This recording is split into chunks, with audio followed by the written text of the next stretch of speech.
Hi guys, welcome to my affordable watch collection. My name is Aviv, and today I'm going to attempt something I haven't done before. Well, haven't done successfully anyway. I'll get to that. Today I'm going to try and build my own custom watch, specifically the DIY Watch Club Expedition Do-It-Yourself Kit. Before we start, a disclaimer. DIY Watch Club, a young company based in Hong Kong, did send me this kit free of charge in order to make this video, and I don't have to send it back, whether I'm successful in building it or not. I'm recording this part before actually trying my luck in building my own watch. Meanwhile, you can see the DIY Watch Club kit and the different tools that come with the kit, and hopefully in the next part I will have a watch to show you and review. I'm not going to show you the entire process, so I won't bore you or make a complete fool of myself, but I will try to add some shots of the highlights and any insights I might feel the need to share with you guys. You might be wondering why I'm so skeptical about my chances of actually succeeding. That's because I have made an attempt at a watch build before and managed to make a complete mess of it.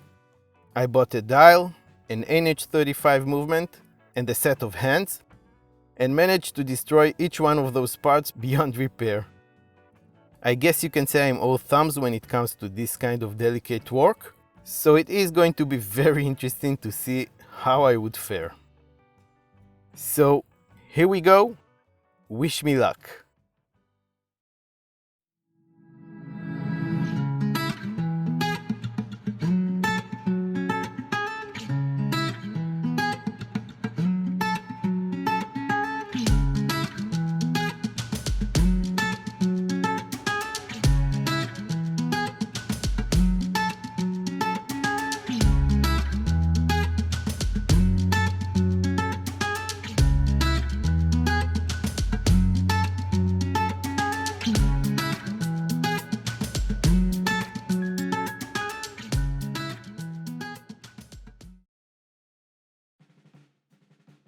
Well, what do you know?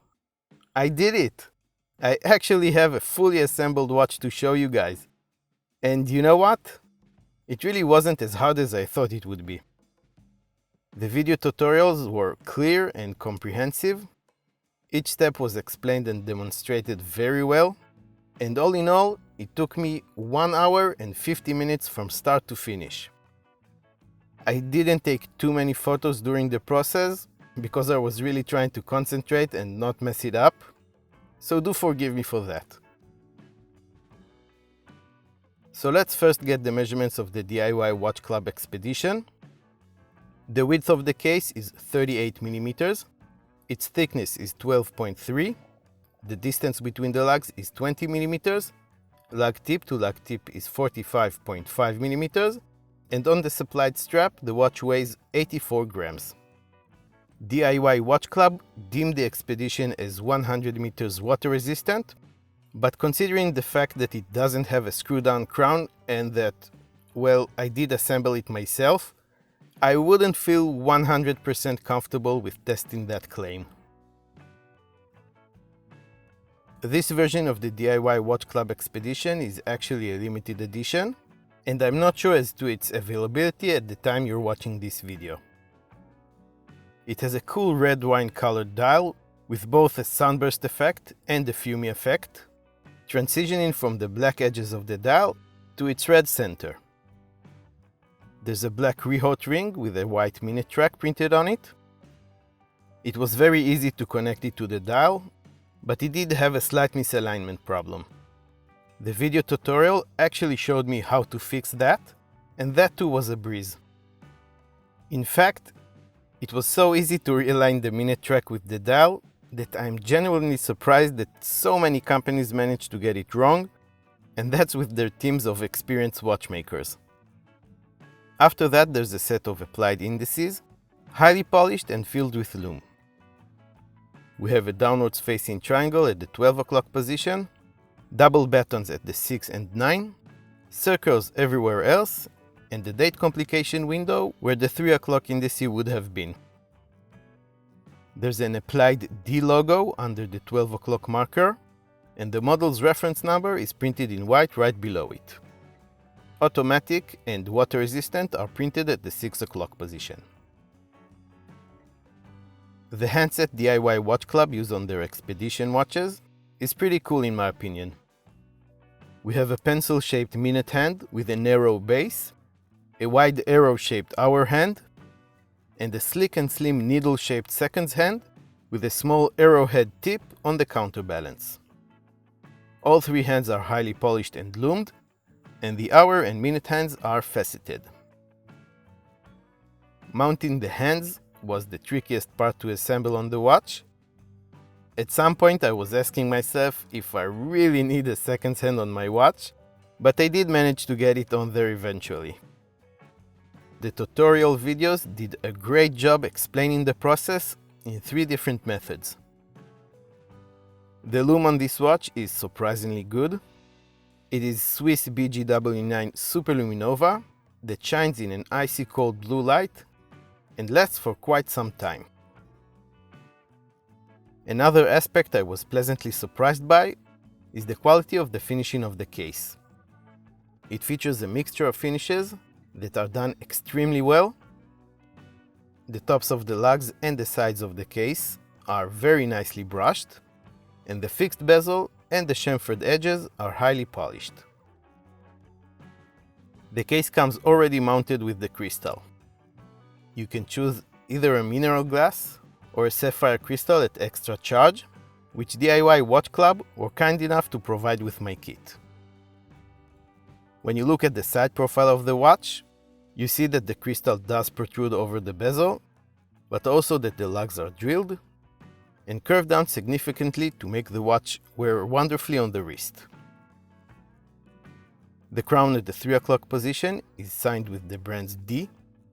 It is a push-pull crown that has some knurling for good grip. Twist it up to hand wind the movement.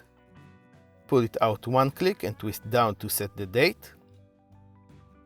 And pull it out again to set the time.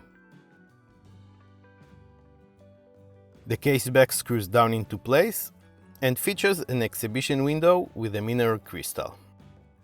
Through it you can see the Seiko Instruments NH35 movement that gives life to this watch, with the extremely cool and personalized rotor DIY Watch Club made especially for me, which I also got to assemble myself. You can have it done on your watch too, at extra charge.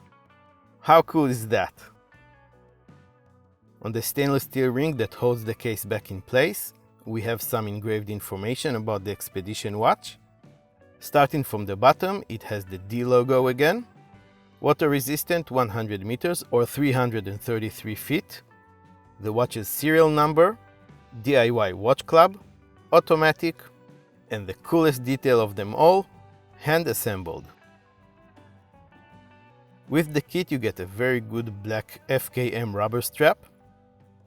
It is very soft and limber and features quick release spring bars, so you won't have any problem putting it on your watch. The buckle is made of stainless steel, has a brushed finish, and you guessed it, another engraved logo. Before I even talk about how it wears on my 7-inch wrist, I just want to say that it feels very satisfying to wear a watch you know you put together yourself. Especially for me that I did have my past failures attempting to do just that. Anyway, it wears great. I love the size of the case on my wrist, and that curving of the lugs really do help it hug the wrist very well. Legibility is great, thanks to how the light-colored hands contrast against the darker dial, and reading the time should be very easy, day or night. The 20mm lug width gives you plenty of options when it comes to changing straps. Sourcing for new ones should be very easy, as 20mm is probably the most common strap size of them all. The supplied rubber strap is good enough though. It is comfortable and it goes well with the watch, so you don't really have to change it. We haven't talked about the price yet, and now it's the time to do that.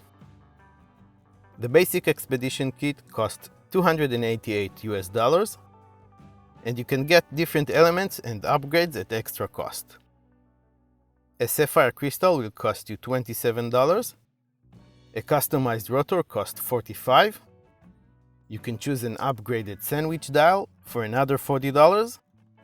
Different straps for different prices, and you can even upgrade the tool kit and the tool bag for $85. I love that you have many different options to further personalize your DIY watch. But is it worth those prices? You can get similarly spec'd watches for less than that. Well, even if I'd get this watch in for review as a pre-assembled watch, I would love it. It is a good-looking, beautifully finished watch.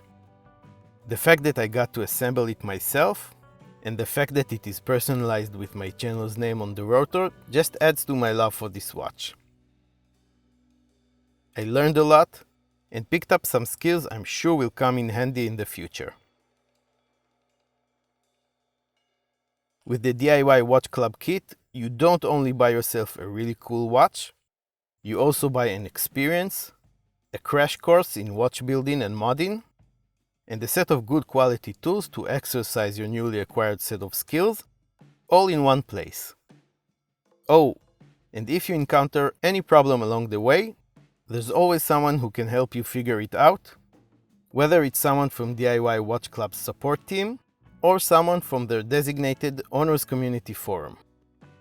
And all of that makes the price all worth it to me. I usually do a pros and cons section in my review videos, but at this point, I'm just so head over heels with my Expedition watch that I can't even think of any cons to point out. Maybe a screw-down crown could be a nice addition, but that's about it. Let me know in the comment section if you think I've missed anything. If you are interested in checking DIY Watch Club and their different DIY kits for yourselves, which as watch enthusiasts I really recommend you do, you'll find an affiliate link in the description of this video that will let the company know you've reached them after watching my video. You will also find a 5% off discount code that will work with any order you make on the website. If you like this video, please give it a thumbs up. That's another way for you to show your support, and it's completely free. Subscribe to my affordable watch collection and hit the notification bell for more affordable watches related content. You can also follow me on Instagram and get to know me and my collection a little bit better, get all the news about the channel, and connect with me on a more personal level. If you've enjoyed this video, you might enjoy one of these too as well. I want to thank DIY Watch Club for supplying me with the Expedition kit and allowing me to have this experience, and to thank you all very much for watching, and I will see you next time.